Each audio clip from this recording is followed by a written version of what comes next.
Yes, ready for dictation. Start. The only conclusion recorded by the enquiry officer is that since the petitioner did not cooperate with the disciplinary proceedings and that from his conduct it is clear that he does not want the proceedings to be concluded, he had no option but to record a finding that the charges stand proved. Stop. It is trite law that even if disciplinary proceedings are continued and culminate ultimately ex parte, the inquiry officer is under a positive obligation to record his satisfaction with respect to the charges levelled against the delinquent employee with reference to the evidence based upon which the employer seeks to take action against the employee. Stop. Even this rudimentary and settled principle was not borne in mind by the inquiry officer. Stop.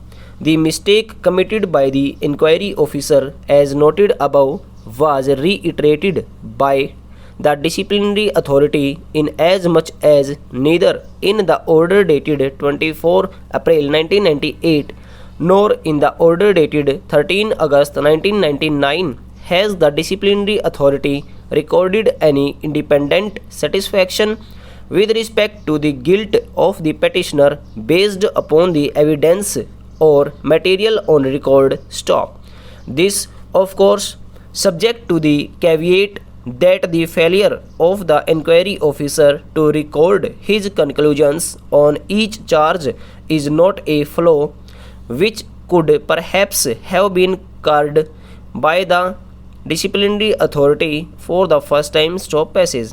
That leaves this court to deal with the last submission of Sri Mishra, that the judgment and order of this court dated 2 November 1995 conferred authority upon the corporation to continue and conclude the inquiry despite the superannuation of the petitioner. Stop. It becomes pertinent to point out here that the judgment and order of the court dated 2 November 1995 required the corporation to conclude the proceedings within a period of 8 weeks therefrom. Stop. Admittedly, this period of 8 weeks had expired long before the passing of the orders impugned. Stop.